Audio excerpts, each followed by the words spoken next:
చనిపోయిన వారు తిరిగి వచ్చే అవకాశం ఉందా? దీని గురించి కొన్ని విషయాలు నేర్చుకుందాం పిల్లరా. నిజమేనా? చనిపోయిన వారు తిరిగి వస్తారా? మరి రానప్పుడు సమయలైన ప్రవక్త ఎలా వచ్చారు? ఆ కన్నపిశాచు కలిగిన స్త్రీ, ఆ దెయ్యం పట్టిన స్త్రీ ఆ పని చేస్తే ఆమె కొన్ని కార్యక్రమాలు చేసినప్పుడు చనిపోయినటువంటి ఆ సమయలు ఎలా బయటకు వచ్చాడు అన్నది చాలామంది ప్రశ్న.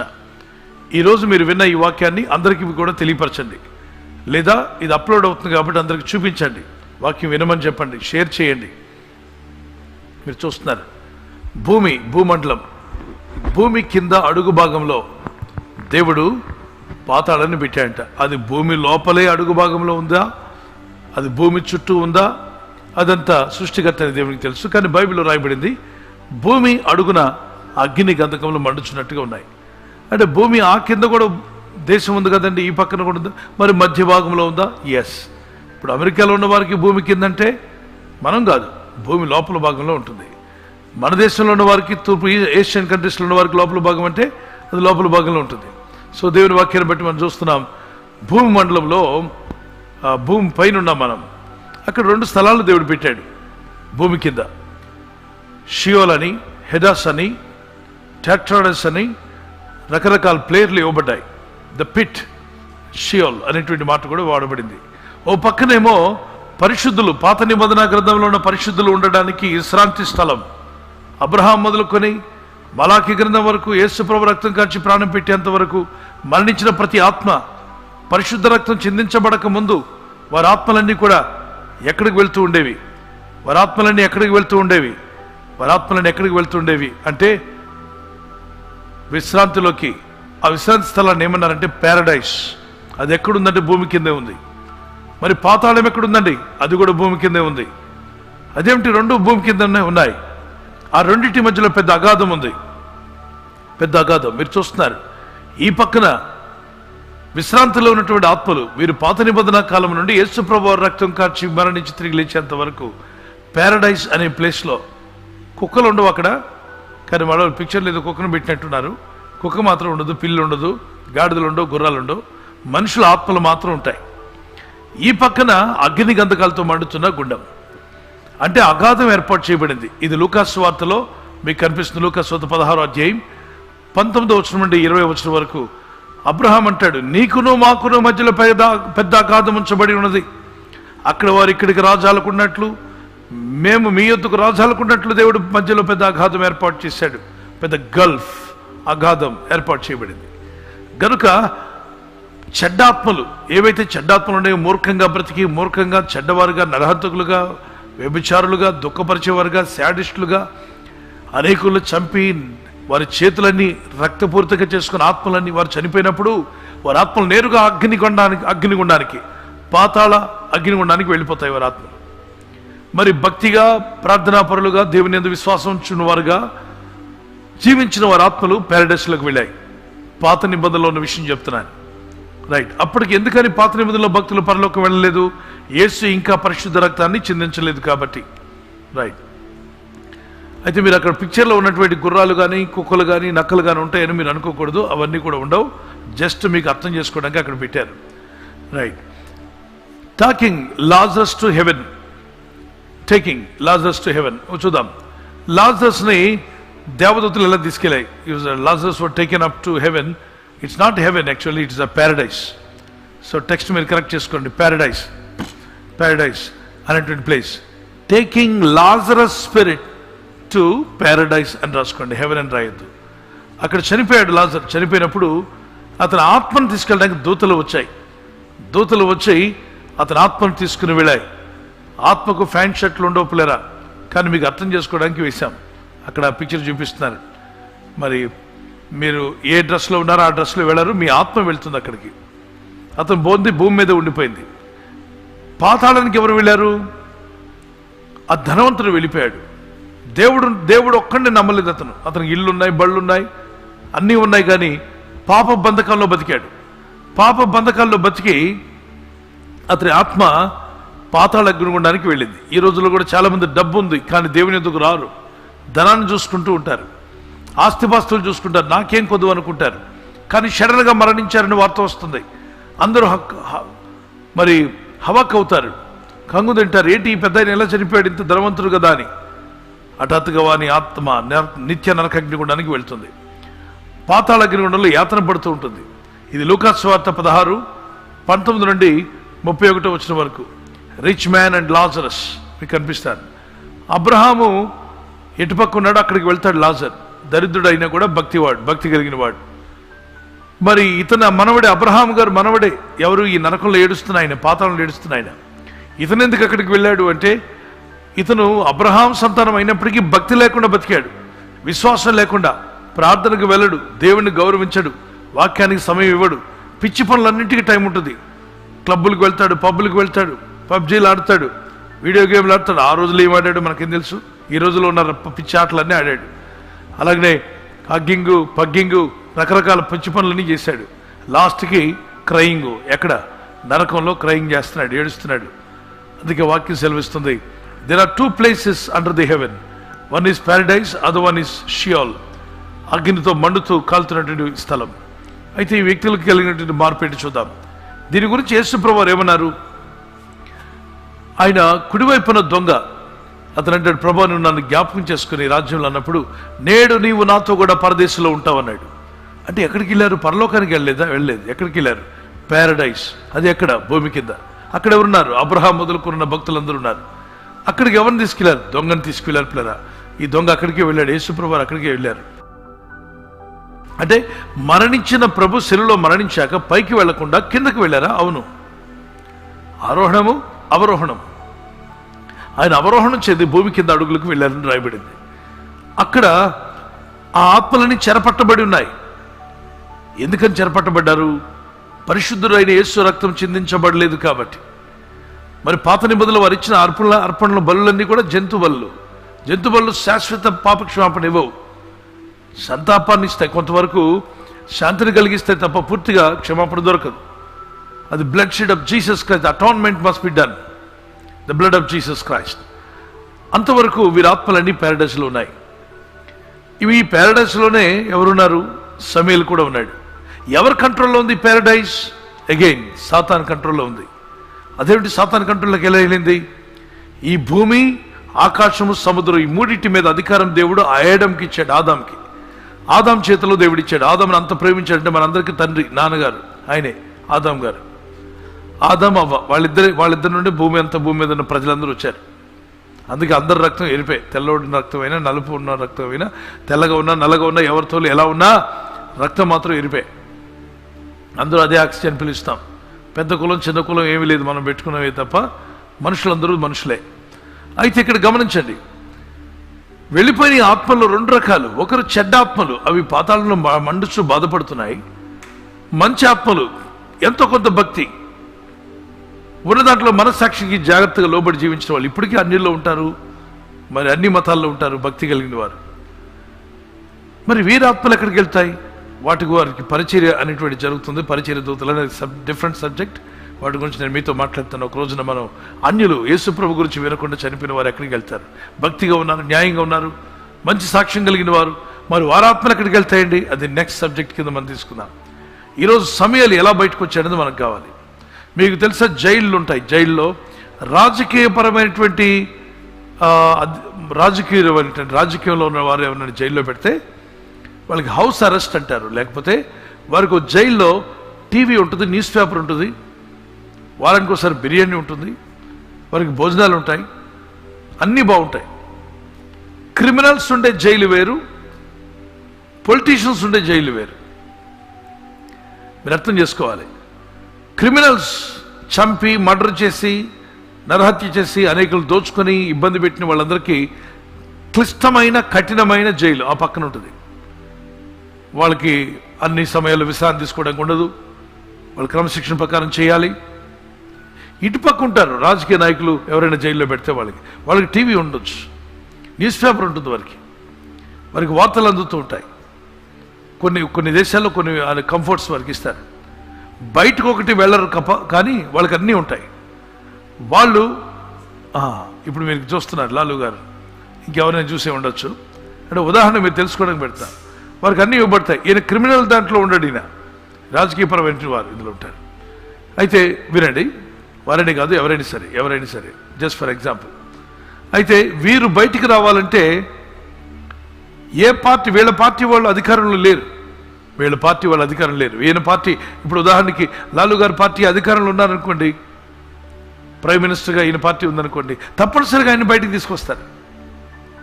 ఇప్పుడు ఈయనకి నెగటివ్గా ఉన్న పార్టీ పరిపాలన చేస్తుంది కాబట్టి ఇప్పుడు లాలూ గారితో ఎవరన్నా ఉదాహరణకు చెప్తున్నా, ఈ రాజకీయ నాయకులతో ఎవరన్నా మాట్లాడాలంటే ఏ పార్టీని అప్రోచ్ అవ్వాలి?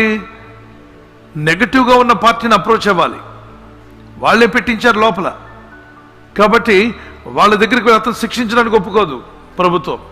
అతను రాజకీయ పరంగా నేరస్తుడే కానీ క్రిమినల్ నేరస్తుడు కాదు కాబట్టి అతని కంఫర్ట్స్ అన్ని ఉండడానికి చూసుకుంటారు. ఎక్కువ కంఫర్ట్స్ లేకపోయినా మినిమం కంఫర్ట్స్ ఉంటాయి. క్రిమినల్స్కి అవి కూడా ఉండవు. సో వీళ్ళని బయటికి తీసుకురావాలంటే వీళ్ళకి నెగిటివ్గా ఉన్నటువంటి పార్టీ వద్దకు వెళ్ళి అడగాలి.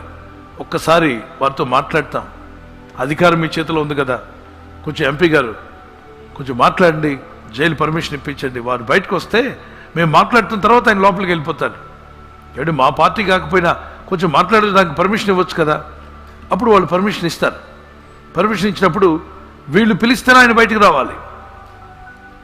వీళ్ళు లాలూ గారి బంధువులు ఎవరైనా పిలిచినా బయటికి రాలేరు, వీళ్ళ పర్మిషన్ రావాలి. అయితే ఒకరోజు నా పార్టీలు మారిపోతాయి. మారిపోయినప్పుడు వీరికి సంబంధించిన లోపల జైల్లో ఉన్న వారి యొక్క పార్టీ గెలిచిందనుకోండి, వాళ్ళకి ఎవరిని లోపల ఉంచారు, బయటకు మొత్తం జైల్లో నుండి విడిపించి బయటికి తీసుకొచ్చేస్తారు. మీకు అర్థం అవడానికి చెప్తున్నా. అంటే వాళ్ళ అధికారం వచ్చేదాకా వీళ్ళు ఆగాల్సి వచ్చింది. అలాగే ప్రభు యొక్క అధికారం భూమి మీదకి వచ్చేంత వరకు సాతానుడు ఏలుబడి చేస్తూ ఉన్నాడు. ఎలాగా? ఆదాము దేవుడిచ్చినటువంటి భూమి మీద ఉన్న అధికారం అంతా ఇచ్చాడు. దేవుడిచ్చాడు ఆదాంకి. ఆదాం తీసుకెళ్ళి ఎవరి చేతిలో కుదవబెట్టాడు? లూసిఫర్ అనే సాతాను చేతికి ఇచ్చేశాడు. అవ్వ ఆదాం కలిసి వీళ్ళు ఎప్పుడైతే దేవుడిచ్చిన అధికారాన్ని ఆదాము అవ్వ దేవుడిచ్చిన అధికారం ఉంచుకోకుండా సాతానుడు ఘట సర్పానికి అపవాదికి ఇచ్చారో వాడు ఏలుబడి చేస్తున్నాడు. ఇప్పుడు వాని అధికారంలో భూమండలం ఉంది.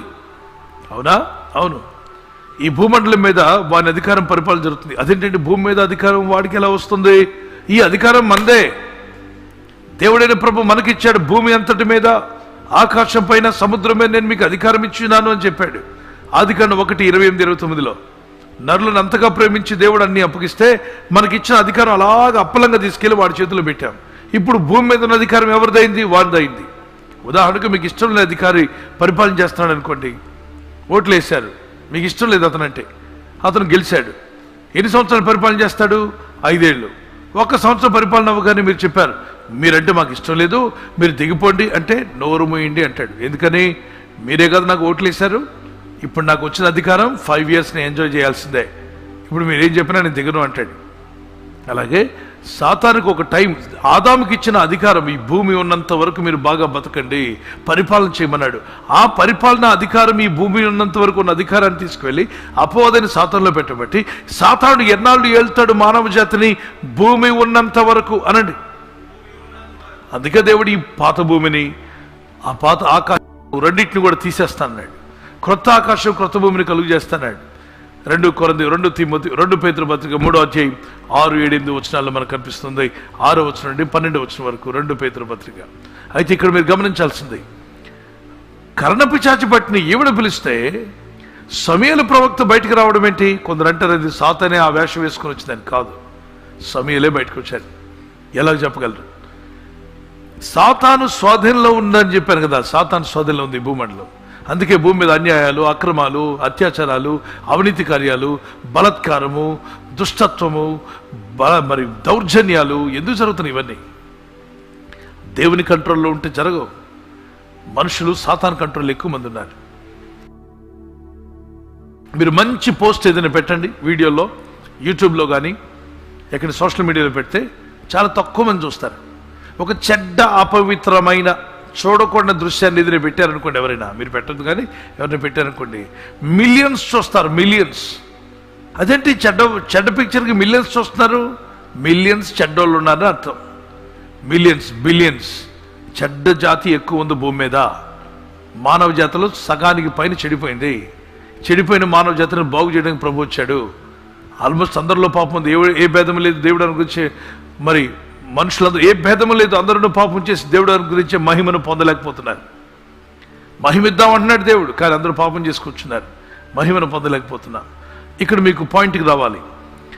ఈ కర్ణపిశాచి పిలుస్తుంది, అంటే ఈమె అధికారంలో, దెయ్యాల అధికారంలో లాక్ చేయబడి ఉంది. ఏంటి? పారడైస్, నరకం కూడా. వీళ్ళు పర్మిషన్ ఇస్తేనే అక్కడున్న ఆత్మలు బయటికి రాగలవు. అది భూమండలం వరకే, పరలోకానికి వెళ్ళడానికి లేదు. ఈ కర్ణపిశాచి పిలిచినప్పుడు సాతానుడు వాడి వశంలో ఉన్నాడు కాబట్టి వాడు పర్మిషన్ ఇచ్చాడు. సమూయేలు, మిమ్మల్ని మేమేం చేయలేం, కానీ మీరు రండి, ఇదిగో సౌలు పిలిపిస్తున్నాడట అని. వచ్చిన తర్వాత మళ్ళీ వెళ్ళిపోతారు కానీ ఇమ్మీడియట్లీ అన్నప్పుడు, సరే పిలుపు వచ్చిందని ఆయన బయటకు వచ్చాడు. బయటకు వచ్చి ఏం చెప్పాడు? అబద్ధం చెప్పలా. నేను బతికున్నప్పుడు నీకేం చెప్పానో అదే చెప్తున్నా. సౌలా, యెహోవా నిన్ను విడిచిపోయిన తర్వాత నన్ను ఏం చేయమంటావు? దేవుడు నిన్ను విడిచిపోయేంత పాడు పనులు చేశావు, ఇప్పుడు నన్ను మళ్ళా పిలిచావు, అయినా కర్ణపిశాచి దగ్గరికి వచ్చి నన్ను ఎందుకు పిలిచావు అని చెప్పి అడిగాడు. అయ్యా, ప్రవచనం రావట్లా, ప్రవక్త లేడు, యెహోవా దర్శనం లేదు, దేవుడు విజిట్ చేయట్లేదు, ప్రార్థనా పరులు ఎవరు ప్రార్థించినా జవాబులు రావట్లే, అందుకే ఈ కర్ణపిశాచి దగ్గరికి వచ్చాను. మళ్ళీ ఒక తప్పు చేశావు నువ్వు, ఇది దేవుని వాక్యానికి విరుద్ధమైంది, ఈమె దగ్గరికి ఎందుకు వచ్చావని. తర్వాత ఈ కర్ణపిశాచి ఏమైనా ధైర్యంగా నిలబడిందా? సమూయేలు అలా వస్తుండగానే ఆమె భయపడి భయకంపితురాలై ఆ వెలుగును చూసి తట్టుకోలేక కింద పడిపోయి గజగజ వణుకుతూ దైవాత్మ పట్టిన ఆ స్త్రీ, ఎందుకు పిలిచావు సమూయేలుని, నేను సచ్చాను అన్నట్టుగా ఆమె పక్కన పడిపోయింది. ఆ కర్ణపిశాచి భయపడిపోయింది, ఆ స్పిరిట్ పట్టిన ఆవిడ. సమూయేలు బయటికి రాగానే ఆ వెలుగును చూసిన ఆవిడ భయపడి అదిరిపోయారు అక్కడ. మరి ఆమెకు అంత ధైర్యం ఉంటే ఎందుకు నిలబడలేదు ఆవిడ? ఒక పరిశుద్ధుడు, పాత నిబంధనలో పరిశుద్ధుడి ఆత్మ వస్తేనే భయపడిపోయారే. అంటే లూసిఫర్ రానిచ్చాడు ఒక ఉద్దేశ నిమిత్తమై. అయితే ఇతని ఆత్మ మళ్ళీ ఎక్కడికి వెళ్ళింది? మళ్ళీ ప్యారడైస్కి వెళ్ళింది. పాతాళంలో పడేయడానికి వీల్లేదు పరిశుద్ధులందరినీ. మరి అక్కడికి వెళ్ళాక ఏం జరిగిందండి? అక్కడ ఉన్నారు, ఎప్పటి వరకు ఉన్నారు? అబ్రహాం, ఇస్సాకు, యాకోబులు వీళ్ళందరూ కూడా యేసు ప్రభు శిలువలో రక్తం కార్చేంత వరకు ఉన్నారు. అదేంటి మీరు ఎలా చెప్పగలరు? యేసు ప్రభు శిలువలో రక్తం కార్చి ఇది సమాప్తమైనది, తండ్రిని ఆత్మనికి అప్పగిస్తున్నాను కన్నుమూయగానే ఏం జరిగింది? భూకంపం వచ్చింది, భూకంపం జరిగింది, సమాధులు తెరవబడ్డాయి. దేవాలయంలో తెర పైనుండి కిందకి చినిగిపోయింది.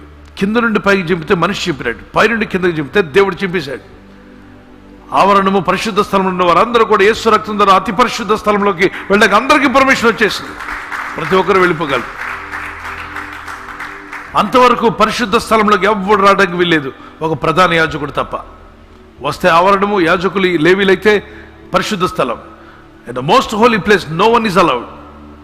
There was a curtain. If anybody go up beyond the curtain, they will be killed, died there immediately. అటువంటిది ప్రభు మరణించగానే కర్టెన్ పైనుండి కిందకి ఇలా చినిగిపోయింది.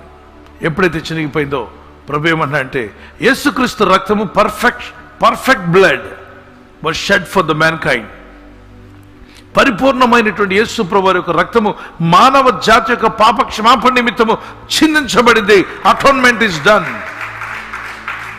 మీరు చూస్తున్నారు, అప్పటి వరకు అందరూ ప్యారడైస్లో ఉండాల్సి వచ్చింది. కానీ ఎప్పుడైతే పైనుండి కిందకు చిరిగిపోయిందో దేవాలయంలో తెర జరిగిందేంటి? సమాధులు తెరవబడ్డాయి. యెరూషలేములో సమాధులు తెరవబడి పరిశుద్ధులు తిరిగి లేచారు. ఇది మత్తయి సువార్త 27వ అధ్యాయంలో కనిపిస్తుంది. లేచి వారందరూ కూడా 3 దినాలు సంచరించారట. ఎక్కడ? యెరూషలేములో. ఆ తర్వాత వారు కనబడకుండా అదృశ్యమైపోయారు. ఎక్కడికి వెళ్ళారు వీళ్ళంతా? అప్పుడే సమాధులు తెరవబడ్డవేటి. అంటే మృతుల పునరుద్ధానం జరిగిందా? ఒకప్పుడు జరిగింది. యేసు ప్రభు రక్తం కార్చగానే, అంటే రక్తం కార్చి ప్రాణం పెట్టేదాకా వాళ్ళకి విడుదల లేదా? విడుదల లేదు. ఆయన రక్తం కార్చి ప్రాణం పెట్టగానే విడుదల వచ్చింది. అంటే ఈ పార్టీ గెలిచింది, ఆ పార్టీ ఓడిపోయింది. ఆ పార్టీ స్వాధీన తాళాల చేతులను యేసు ప్రభు వారి చేతికి వచ్చాయి. ఆయన తాళాలు ఓపెన్ చేశాడు, వాళ్ళతో బయటకు వచ్చారు. Praise the Lord. బయటకు వచ్చారు. అందుకే పాతాళం యొక్క తాళపు చేతులు నా చేతిలో ఉన్నాయన్నాడు ప్రభు. Praise the Lord. సో పాతాళ తాళ చేతులు ఇప్పుడు ప్రభు దగ్గర ఉన్నాయి. అక్కడ ప్యారడైస్లో వచ్చిన వారు. ఇప్పుడు ప్యారడైస్ ఎక్కడుందంటే భూమి కింద లేదు. ఎక్కడుందంటే అది పరలోకంలో కూడా లేదు, మరొక లోకంలో దేవుడు పెట్టాడు. అందుకే జెనిసిస్ మీరు చదివినప్పుడు ఇంతకుముందు కూడా ఒక ప్రశ్న అడిగారు ఒక బ్రదర్, సమేల్ గారు అనుకుంటాను. ఒక సృష్టి ఉండిందా ముందుగానే? ఎందుకంటే దేవుడు ఆది అందు భూమిని ఆకాశం సృజించాను. ఆయన నిరాకారంగా ఎక్కడ సృజించలేదు, ఆకారం కలిగి సృజిస్తాడు. ఆయన ఎప్పుడు కలుగు చేసినా ఏది ఆకారం లేకుండా చేయడు. మరి నిరాకారంగా ఎందుకు మారింది? అయితే ఇంకా కొంచెం దాని డెప్త్గా మనం ఒకరోజు క్లాస్ తీసుకుంటాను, దాని గురించి మీరు అందరూ విందురు. కానీ ఒకప్పుడు సృష్టి ఉండిందా? ఆ సృష్టిలో ఉన్న ఆత్మలన్నీ ఎక్కడికి వెళ్ళాయి? వారంతా ఏమయ్యారు? దేవుడు ఎప్పుడు ఆకాశము భూమి ఆకాశం సృజించాడు అని ఉంది కదా, మళ్ళీ నిరాకారం ఎందుకు అయింది? మళ్ళీ చీకటి రావడం ఏంటి? అగాధ జలం మీద చీకటి సంచరించడం ఏంటి? ఈ చీకటి ఎక్కడి నుండి వచ్చింది? మళ్ళా దేవుడు ఇంకో సృష్టిని చేయడం ఏంటి? కొన్ని విషయాలు మనం తర్వాత నేర్చుకుందాం. ఇక్కడ జరిగింది ఇదే. పాతాళం నుండి అతను ఎందుకు రాబట్టగలిగాడు అంటే, కర్ణపిశాచి ఆమెలో శక్తి లేదు పిల్లరా. దెయ్యపాత్మల సపోర్ట్ అడిగింది. లూసిఫర్ దురాత్మను అడిగింది, ఆ దెయ్యాలకు అధిపతి అయిన వాడిని, నేను నిన్ను సేవ చేస్తాను, నీ సేవలు వారి ఆత్మ రావాలంటే ఒకసారి రమ్మని. ఆయన కంట్రోల్లో ఉంది కాబట్టి తల చేతులు విప్పాడు. సమయాలు బయటకు వచ్చి మాట్లాడి ఎగ్జాక్ట్గా మాట్లాడాడు. నువ్వు కూడా చనిపోతావు, నువ్వు కూడా నాతో ఉంటావు అని చెప్పాడు. చనిపోతారు, నువ్వు నీ కుమారులు కూడా చనిపోతారు. ఎగ్జాక్ట్గా సౌలు ఆయన కుమారులు చనిపోతారు, వాళ్ళు అక్కడికి వెళ్ళిపోతారు. ఆ తర్వాత ఈ ప్యారడైజ్ను ప్రభు తీసుకొని కొనిపోయాడు అని రాయబడింది ఎఫ్ఎస్సిలో, పేతురు పత్రికలో. చెరను చెరగా కొనిపోయాను, ప్రభు చెరను చెరగా కొనిపోయాడు. ఆదికాండం 1:1 అధ్యాయం 1-2 వచనాల్లో ఇంగ్లీష్ బైబిల్లో గాడ్ క్రియేటెడ్ హెవెన్స్, హెవెన్ అని లేదు, హెవెన్స్ అన్నాడు. అంటే ఒకటి కాదు హెవెన్, చాలా హెవెన్స్ ఉన్నాయా? ఆకాశములు, అంగారకుడు, జూపిటర్, మార్స్, ఎన్నో ఉన్నాయి, గ్రహాలు తిరుగుతూ ఉన్నాయి. వాటికి స్పీడ్ నిర్ణయించిన వాడు దేవుడే. ఇది ఎంతే స్పీడ్లో ఉండాలి, ఎక్కువ స్పీడ్ అయితే మొత్తం సృష్టి అంతా పాడైపోతుంది. అలాగే ఎక్కడో దేవుడు పెట్టాడు విశ్రాంతి స్థలం అని. దాని అడ్రస్ మనం ఎత్తుకోవాల్సిన అవసరం లేదు. ప్రభు కొరకు జీవిస్తే చాలు. మరణించినప్పుడు విశ్రాంతిలోకి వెళ్తాం.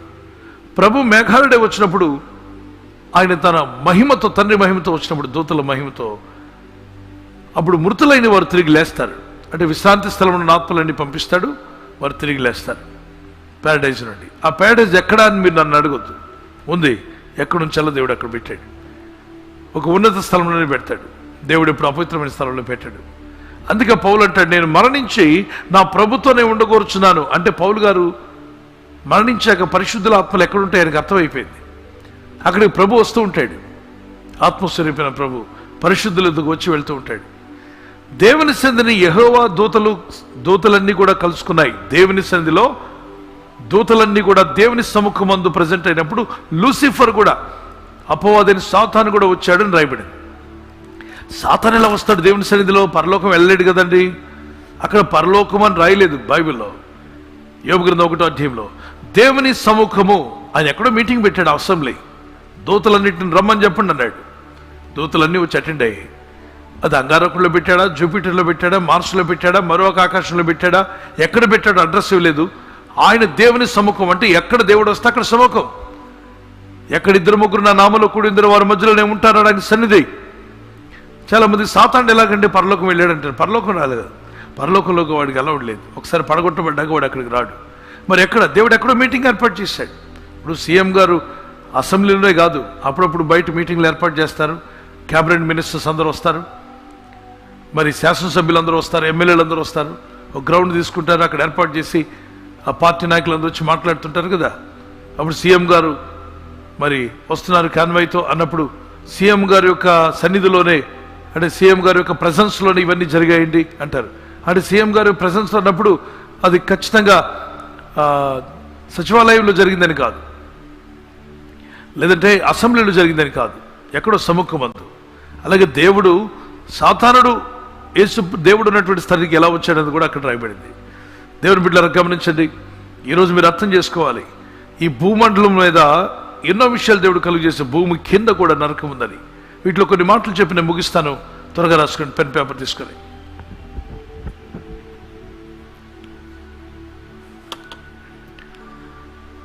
మొదటి సమూయేలు 28వ అధ్యాయం 12 నుండి 15 వచనం వరకు బిగ్గరగా స్క్రిప్చర్ రీడింగ్ చదవండి, త్వరగా చదవాలి. ఆ స్త్రీ సమూయేలును చూచినప్పుడు బిగ్గరగా కేకవేసి, నీవు సౌలువే, నీవు నన్నెందుకు మోసపుచ్చితవని సౌలుతో చెప్పగా, రాజు, నీవు భయపడవద్దు, నీకు ఏమి కనబడినది ఆమె అడగగా, ఆమె దేవతలలో ఒకడు భూమిలో నుండి పైకి వచ్చుట నేను చూచుచున్నాను. నేను దేవతలలో ఒకడు అంటే వెలుగుతూ ఉన్నాడు, ప్రకాశమానంగా ఉన్నాడు, సమూయేలు ప్రవక్తే కదా, అయినా ఆయన పరదేశంలో ఉన్నప్పటికీ కూడా ఆ భక్తి ప్రకాశం ఆయన నుండి పోలేదు. Praise the lord. తర్వాత అందుకు అతడు ఏ రూపముగా ఉన్నాడని దానిని అడిగినందుకు, అది దుప్పటి కప్పుకొనిన ముసలివాడొకడు పైకి వచ్చుచున్నాడనగా, సౌలు అతడు సమూయేలు అని తెలుసుకుని.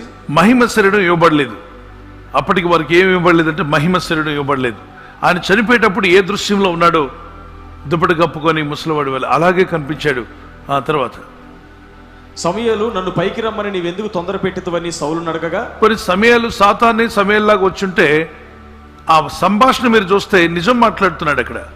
అక్కడ సాతాను కాదని మనకు అర్థమవుతుంది. సమూయేలు ఏమంటున్నాడు, బైబిల్ కూడా చెప్తుంది సమూయేలే వచ్చాడని.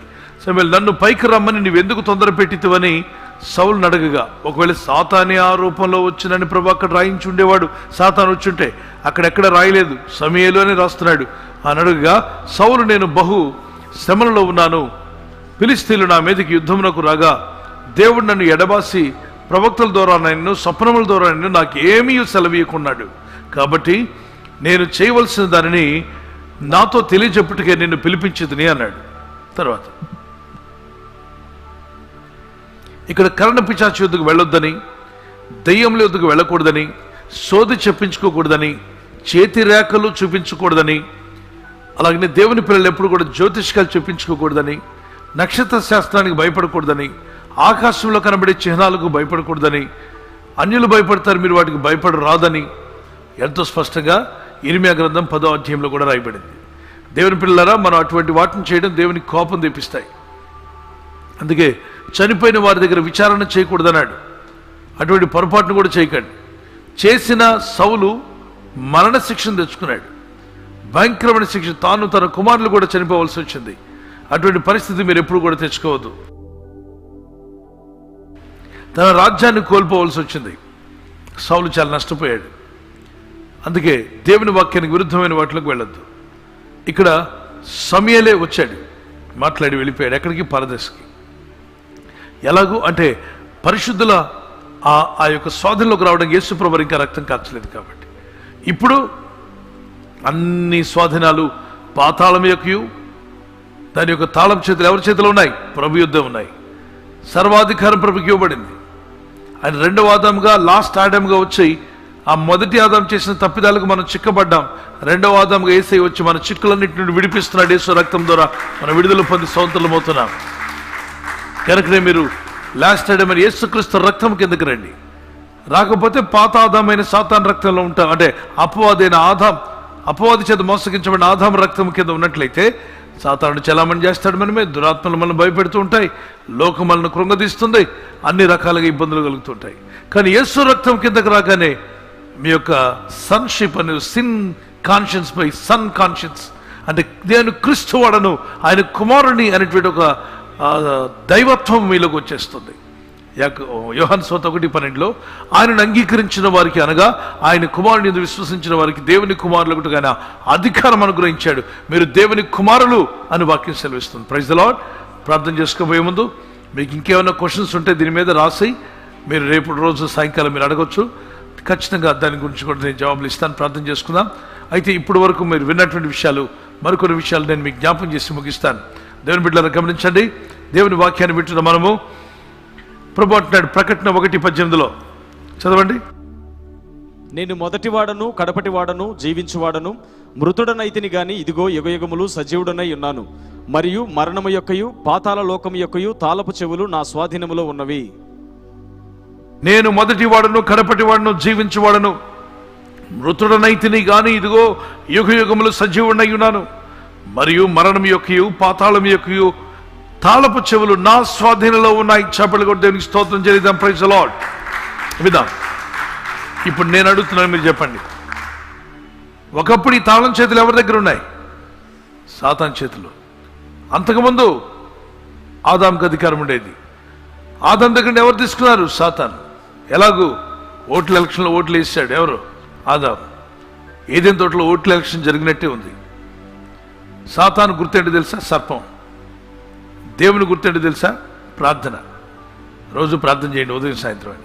వీళ్ళు ప్రార్థన మానేసి వెళ్ళి సాతానుతో ఆసుకేసుకుని కూర్చున్నారు. నేను అనుకుంటాను సాయంత్రం పూట రోజు దేవుడు వచ్చి మాట్లాడేవాడు చల్లబొట్టు వేళ. చల్లబొట్టు వేళ దేవుడు మాట్లాడుతుంటే దేవుని మాటలు ఆప్ చేసి సీరియల్ చూస్తూ కూర్చుంది సుబ్బమ్మ. ఆమె పేరేంటి తెలుసు కదా, అదే అవ్వమ్మ. అవ్వమ్మ వెళ్ళి కూర్చుంది. ఎక్కడ? అవ్వమ్మ సర్పం దగ్గర కూర్చుంది. సర్పం ఏమో సీరియల్ ఆడిస్తుంది. నీ జుట్టు చాలా బాగుంది. అవునా? మీ ఆయన మా ఆయన కూడా ఎప్పుడు అనలేదే. అవును, మీ ఆయన అండు. నీ ముక్కు చాలా బాగుంది. అవునా? మా ఆయన ఎప్పుడు అనలేదు. మీ ఆయన ఎప్పుడు అండు. ఈ రోజు మీ ముక్కు జుట్టు గురించి మాట్లాడతాడు మీ ఆయన. బోల్డ్ పనులు ఉన్నాయి ఇంట్లో. వాటన్నిటికి వచ్చి ఇంట్లో కష్టాలు, బాధలు, ఇబ్బందులు ఇవన్నీ ముందుకు తీసుకుపోవద్దు. ఈ దరిద్రం పట్టిన వాళ్ళు ఇలాంటి మాట్లాడుతుంటారు. అవసరం లేని వాళ్ళు. కొంప ముంచడానికి వచ్చాడు సర్పం. ఆమెను గురించి ఎక్కడ పొగిడాడు.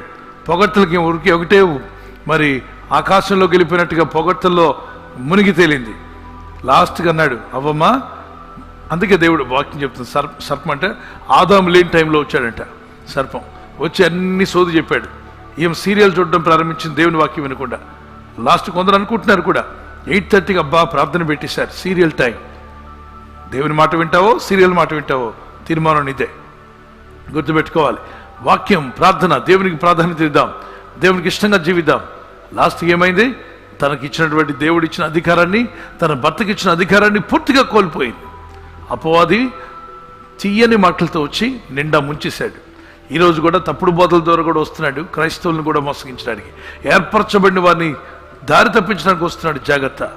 కనుక దేవజనమ ప్రార్థనలో ఉందాం, వాక్యానుసారంగా జీవిద్దాం, దేవునికి ఇష్టలుగా జీవిద్దాం, ప్రభు కృపలో ముందుకు సాగుదాం. మరి చనిపోయిన వారు తిరిగి లేచి వస్తారా? రారు. రావడానికి వారికి పర్మిషన్ ఉందా? లేదు, వారికి పర్మిషన్ లేదు. ఎలా చెప్పగలరు? ప్రసంగి 9:6 చనిపోయిన వారికి భూమి మీద ఏ విషయంలో కూడా వారికి ఇక చోటు లేదు. వారు ప్రేమించరు, ప్రగబట్టరు. ఎవరైనా చనిపోయారని సమాధి దగ్గరికి వెళ్ళి మందు బాటలు పెట్టి వస్తుంటారు. మీరు ఇటు రాగానే ఎవరు మందుబాబు వచ్చి దాన్ని పగలగొట్టుకొని తాగేస్తాడు. ఇంకెవరు లేకపోతే కాటిపాపలని తాగేస్తాడు. కాటిపాపలు ఉంటారు కదా అక్కడ. అతని బాబు పెట్టేళ్ళండి, మీ నాన్నకు మంచి బాటిల్ అంటే ఇష్టం, ఇటో బాటిల్ అటో బాటిల్ మధ్యలో బాటిల్ అని చెప్పి మీరు వెళ్ళండి అంటాడు. ఆ బాటిల్ తీసుకుని ఎంజాయ్ చేస్తాడు. కాబట్టి మీరు ఇచ్చే మందు వెళ్ళిపోయిన ఆయన తాగుడు. మీరు పెట్టిన మాంసం ముక్కలు కుక్కలో, నక్కలో, కాకలో వచ్చి తిరిగిపోతాయి. కాకి రూపంలో వచ్చాడంట. నో నో నో, అవి నమ్మి మోసపోవద్దు. దేవుని బిడ్డలారా, మూఢనమ్మకాలు నమ్మి నష్టపోకండి. దేవుని వాక్యం సెలవిస్తుంది. ఒకవేళ మీ తాతగారు మీ ప్రేమ ఉందా, పెట్టాలనుకుంటున్నారు ఆహారం, వీధిలోకి వెళ్ళి మీ తాతగారి పేరు చెప్పి పెట్టండి, ఆహారం పెట్టండి. ఇగో మా తాత మంచివాడు, ఆయన చాలా మంచి పనులు చేశాడు, ఆయనకి పెడుతున్నాయండి. మీ నాన్నగారి పేర్లు, అమ్మగారి పేర్లు, ఎవరన్నా నిద్రించిన వారి పేర్లు పెట్టాలంటే పెట్టచ్చు. మరి దేవుని పిల్లరా, సేవా పరిచర్యలో కూడా ఎన్నో కార్యక్రమాలు జరుగుతుంటాయి. విధవరాండ్రకు, అనాథ బిడ్డలకు. మరి మాతో కూడా కనెక్ట్ అయిన అనాథాశ్రయాలు చాలా ఉన్నాయి. ఎవరైనా నిద్రిస్తే వారి పేర్లు అనాథాశ్రయంలో ఉంటుంది వారందరికీ ఆహారం పంపిస్తాను ఈ వారం అంతటికి, ఈ నెలంతటికి అని చెప్తే సంతోషం. కాంటాక్ట్ చేయండి. ఒక అనాథాశ్రమానికి పూర్తిగా భోజనం పంపిద్దాం ఒక నెలంతా కూడా. మీ తండ్రి పేరులోనో, మీ తల్లి పేరులోనో, మీ తాతగారి పేరులోనో మీకు ఎంత ప్రేమ ఉందో అంతా. లేదంటే ఒక పూట పెట్టిస్తారంటే పెట్టించవచ్చు. అనేక మంది బిడ్డలు ఆకలి తీరా వారి ఆకలి తీర్చడం మన బాధ్యత. వారు మన చుట్టూ ఉన్నారు, వారి కొరకు ప్రార్థించాలి. మనతో కూడా కనెక్ట్ అయినటువంటి ఎన్నో కార్యక్రమాలు జరుగుతూ ఉన్నాయి. వాటిలో మన సహకారులుగా ఉండొచ్చు. కానీ చనిపోయిన వారి దగ్గరికి వెళ్ళి ఏమి చేయనక్కర్లా. సమాధి కావాలంటే సున్నవేయచ్చు, సమాధిని మొక్కకూడదు. సో ఈ వాక్యం చదివి ప్రార్థన చేసుకుని ముగించుకుందాం. చనిపోయిన వారు తిరిగి వస్తారా? వచ్చే అవకాశం ఉంటే మీరందరూ లైన్ కడతారు. డబ్బున్న వాళ్ళైతే మరీ ముందు లైన్ కడతారు. ఈ మధ్య ఎవరు సినీ యాక్టర్ చనిపోయాడని చెప్పి అతనికి ఎవరో ఒక ఆయన రేడియోలో మాట్లాడినట్టు, ఆయన స్వరం వచ్చినట్టు, ఆయన ఆత్మ వచ్చి మాట్లాడుతున్నట్టు, ఓహో చాలా ఓవర్ యాక్షన్ చేశారు. అది నిజం కాదని మనకు అర్థం అవుతుంది. అది నిజమైతే చనిపోయిన వాళ్ళందరితో సాక్ష్యాలు చెప్పించడానికి సుప్రీంకోర్టే ఆ కార్యక్రమాన్ని సెషన్ ఏర్పాటు చేసి సచ్చినోడిని తీసుకురా బాబు సాక్ష్యం చెప్తాడంటే, సచిన ఆత్మలన్నీ వచ్చి మాట్లాడుతుంటే ఇక సాక్ష్యాలు అవసరంలా చనిపోయిన ఆత్మలే వస్తుంటాయి. వీళ్ళ సిస్టాన్ని కోర్టులో పక్కన పెట్టేసుకుంటారు. అర్థమైందా? కోర్టుల్లో, హైకోర్టులో, సుప్రీంకోర్టులో ఎన్నో కేసులు పెండింగ్లో ఉన్నాయి సాక్ష్యాల గురించి. సాక్ష్యం తీసుకురామంటే ఇద్దరు మనుషులు సాక్ష్యం తీసుకురావాలి. ఇది ఒకవేళ సుశాంత్ బాలో ఎవరో చనిపోయినా, సుశాంత్ ఇంకెవరో చనిపోయిన వస్తాడు అన్నట్లయితే ఇక చనిపోయిన వాళ్ళందరి కొరకు అతన్నే పిలిపించి ఒక మీటింగ్ పెట్టించి, బాబు చనిపోయిన ఆత్మను ఏమన్నా పిలుచుకురండి, అతన్ని పిలుచుకురండి, ఆయన ఆత్మహత్య చేసుకున్నాడా, ఈమె ఆత్మహత్య చేసుకుందా, ఎవరిని చంపారా అన్నట్లు అందరూ వచ్చేస్తుంటారు. ఒకరి తర్వాత ఒకరు ఆత్మలన్నీ వచ్చి మాట్లాడితే వెళ్తూ ఉంటాయి. ఇప్పుడు జడ్జి గారు అక్కడ కూర్చొని ఎస్ కరెక్టే, అదే స్వరం నిజమే, ఓకే వెళ్ళండి అని చెప్పి తీర్పులు జరిగిపోతాయి. చనిపోయిన వారు తిరిగి రారు. ఈ వాక్యం చదివితే మీకు అర్థమవుతుంది. చదవండి, ప్రార్థన చేసుకుందాం. బ్రతికియుండు వారు తాము చతురని ఎరుగుదురు, అయితే చచ్చిన వారు ఏమీ ఎరుగరు. చచ్చిన వారు ఏమీ ఎరుగరు. బిగరగా అందరూ చూద్దాం. బ్రతికి ఉండేవారు తాము చతురని ఎరుగుదురు. అయితే చచ్చిన వారు, చనిపోయిన వారు ఏమీ ఎరుగరు. వారి పేరు మరువబడి ఉన్నది, వారి పేరు మరువబడి ఉన్నది, వారికి ఇక ఏ లాభమును కలగదు. వారికి ఏ లాభం కలగదు. మీరు భోజనం పెట్టినా, మీరు బట్టలు పెట్టినా ఏమి లాభం కలగదు. కాబట్టి ఆ సమాధి దగ్గర పెట్టడం కంటే వాళ్ళ పేరులో ఇంకేమైనా అనాథ బిడ్డలకు, ఆకలిగా ఉన్న వారికి, ఆకలి తలమటించిపోయే వారికి సహాయం చేయడం మేలు. దాని తర్వాత వచ్చిన చూద్దాం. వారిక ప్రేమింపరు, పగ పెట్టుకొనరు. కొంతమంది ప్రేమిస్తారేమో అనుకుంటారు, వెళ్ళిపోయిన ఆత్మ వస్తుందేమో, మా అబ్బాయి, మా అమ్మాయి, లేకపోతే మా భర్త గారు, భార్య గారు వస్తున్నారేమోనని. వట్టిదే వారు రారు, ప్రేమించరు, పగబెట్టుకొనరు. ఒకవేళ చనిపోయిన ఆత్మలు పగబెట్టుకుంటాయి అన్నట్లయితే, చంపినప్పుడు భర్త చూస్తూ ఉంటుంది కదా ఆవిడ. చాలా మంది భర్తలు చంపిన భార్యలు ఉన్నారు, నేరస్తులు, అతను వాళ్ళు జైల్లో ఉంటారు. అప్పుడు చంపేటప్పుడు ఆమె చూసింది, కేకలు వేసిన ఆయన కూడా చంపేశాడు, శాడిస్ట్, క్రూరుడు, కఠిన హృదయుడు చంపాడు. చంపినప్పుడు ఆమె చూసింది కదా చంపేస్తున్నాడని. అప్పుడు ఆమె ఆత్మ బయలుదేరి ఎక్కడికి వెళ్ళాలి? Central jail. ఎక్కడ? చెంచల్గూడ జైల్లో ఉండి చెంచల్గూడకి వెళ్తుంది డైరెక్ట్గా. ఇక్కడ చంపాడు కదా, జైలుకి వెళ్ళి బాబు నన్ను ఎందుకు చంపావని ఫుట్బాల్ ఆట ఆడుకోవాలి. ఎక్కడ? జైలు గదిలో. ఆడుకుంటుందా? ఆడుకోవట్లా. ఆయన 3 పూట్ల బోధిని పడుకుంటున్నాడు, ఆయనకి ఏముంటుందా. అలాగనే విశాఖ జైల్లో, రాజమండ్రి సెంట్రల్ జైలు, ఏదో జైలు ఉంటుంది. ఆ జైల్లో ఉన్నవారు ఏదో నేరస్తులు చేసి ఎవరిని చంపుంటారు. చంపబడిన వారి ఆత్మ ఉన్నట్లయితే వారు వెళ్ళి ఆ ఆత్మలో వెళ్ళి వారితో ఫైట్ చేయాలి కదా, చేయట్లేదే. కానీ వీధిలో వాళ్ళు భయపడుతుంటారు, ఆ అమ్మాయి పట్టిందండి, మనం చనిపోయింది కదా, ఆ అమ్మాయి దెయ్యమై పట్టిందండి. చంపినోడిని పట్టకుండా అమాయకురాలిన వాళ్ళ ఇంటికి వెళ్ళి పట్టాలా? ఆ ఇంటికి వచ్చిన కొత్త కోళ్ళనే పడుతుందా? అసలు ఏమికి వాళ్ళకి ఏ సంబంధం లేదు కదా. చంపినోడిని వదిలేసింది, బాధ పెట్టిన వాళ్ళు వదిలేసింది. చనిపోయిన కోడలు అత్తగారు వెంటబడి ఏమన్నా బాధ పెట్టిందా? లేదు. అందుకే చనిపోయిన ఆత్మలు పగబెట్టవు, పగబెట్టరు, ప్రేమించరు. కొంతమంది పిచ్చి పిచ్చి సినిమాలు తీస్తుంటారు, కథలు, నవలు రాస్తుంటారు. ఏమనంటే చనిపోయిన ఆత్మ అలా వచ్చినట్టు, చెట్టు దగ్గర కూర్చొని చూసినట్టు, వీళ్ళు భోజనం చేస్తుంటే చూసి ఎక్కెక్కి ఏడ్చినట్టు. వీళ్ళు సినిమా బాగా ఆడడానికి వాళ్ళు చేసుకుంటారు అవన్నీ కథలు, నమ్మించి మోసం చేస్తే. ఇది నిజం కాదు పిల్లలు. చదవండి వాక్యాన్ని చదివి ప్రార్థన చేసుకోబోతున్న సమయం పోతుంది. వారికి ప్రేమింపరు, పగబెట్టుకొనరు, అసూయపడరు. సూర్యుని కింద జరుగు వాటిలో దేని యందునో వారికి ఎప్పటికీ వంతు లేదు. సూర్యుడు పైన ఉన్నాడు, సూర్యుని కింద భూమి కింద ఉంది. సూర్యుని కింద జరుగు దేని యందునో వారికి ఎప్పటికీ వంతు లేదు, అవకాశం లేదు. వారి ఆత్మను దూరంగా తీసివేయబడ్డాయి. వాళ్ళు దెయ్యాలై తిరుగుతూ ఉంటారండి, వీధుల్లో ఉంటారండి, అక్కడ ఉంటారండి, ఇక్కడ ఉంటారంటే వాళ్ళ పేర్లో దెయ్యాలు పడతాయి. జాగ్రత్త. అంటే దెయ్యాలు ఉన్నాయి. దెయ్యాలు చనిపోయిన వాళ్ళు కాదండి. దెయ్యాలు పడిపోయిన ఫాలెన్ ఏంజల్స్తో పాటు, సాతాను పడిపోయినటువంటి వాటితో పాటు కొన్ని దూతలు పడిపోయి అవి కూడా దెయ్యాలుగా మార్చబడ్డాయి. సో ఏంజలాలజీ చదువుతున్నప్పుడు మనం వాటి గురించి మాట్లాడదాం. డీమనాలజీ, ఏంజలాలజీలు వాటిని నేర్చుకుంటారు. God bless you. ప్రభు మిమ్మల్ని దీవించుగాక. నాకు అర్థమైంది ఈ విషయాలు అన్నవారు చేతిని పైకెట్టండి. సో చనిపోయిన వారికి మనం ప్రార్థన చేయవచ్చా? లేదు. చనిపోయిన వారి ఆత్మలు వస్తాయా? చెప్పండి నాకు. చనిపోయిన ఆత్మలు మనం ఏమైనా ప్రయత్నం చేస్తే బయటకు వస్తాయా? రావు. మరి వాటిని ఆశ్రయించి మనం ఏమైనా ప్రార్థన చేయవచ్చా? చేయకూడదు. చనిపోయిన ఆత్మకు మనం ఏం చేసినా చెల్లదు. కనుక బ్రతికున్న మనమే నేడే రక్షణ దినం. రక్షణ పొందుకోండి, వాక్యంలో ప్రార్థనలో ముందుకు సాగండి. దేవుని కృప మీకు తోడే ఉండుగాక. God bless you. Shall we pray? ప్రార్థన చేసుకుందాం. కొన్ని మేము చేపెట్టుకుందాం. ఒక చేతిని ప్రభు వైపు ఎత్తండి. Let's all pray. Close your eyes and pray. మీ కళ్ళు మూసుకోండి. Father, we thank you for your grace, Lord. ఈ సమయంలో మీకు వందనాలు ప్రభువా, మీ కృపను Father, we give you all the glory, honor and praise to you. మీ నామానికి మహిమ ఘనత చెల్లిస్తున్నాం. We thank you for the word that you gave us today. ఈ రోజు ఇచ్చినటువంటి వాక్యాన్ని భాగాన్ని బట్టి మీకు వందనాలు. Help us to walk with you, Father. మీతో నడవడానికి కృపను దయచేయండి. Help us to understand the truth. సత్యాన్ని అర్థం చేసుకోవడానికి సహాయం Not to చేయండి. call upon any dead people. మేము ఎవరిని చనిపోయిన వారి గురించి ప్రయత్నాలు చేయకున్నట్లు సహాయం చేయండి. Not to go and listen to any dead spirits. ఏ చనిపోయిన ఆత్మలను సంప్రదించుకున్నట్లు సహాయం చేయండి. The word of God says it's not allowed. Lord, which is not allowed, help us not to do it, oh Father. దేవుని యొక్క వాక్యం సెలవిస్తుంది, అది అనుమతించబడదని, అలాంటి చేయకుండానట్లు సహాయం చేయండి. Lord, we depend on the word of God.